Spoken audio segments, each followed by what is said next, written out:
একটি গাড়ির চাকা প্রতি মিনিটে 12 বার ঘুরে, চাকাটি 5 সেকেন্ডে কত ডিগ্রি ঘুরবে? এরকম যদি অঙ্ক দেয়া থাকে সেক্ষেত্রে এটা কিভাবে সলভ করবেন দেখেন। তো আমরা জানি একটা চাকা একবার ঘুরে 360 ডিগ্রি কোণ উৎপন্ন করে। তাহলে এখানে দেখেন প্রতি মিনিটে 12 বার, মিনিটকে আমরা সেকেন্ডে নিব, তাহলে 60 সেকেন্ডে ঘুরে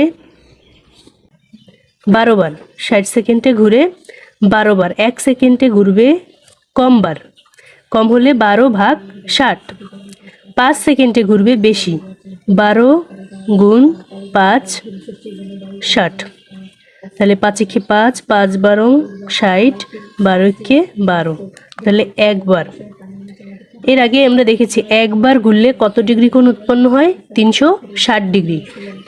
তাহলে এখানে উত্তর কোনটা? অপশন খ, 360 ডিগ্রি।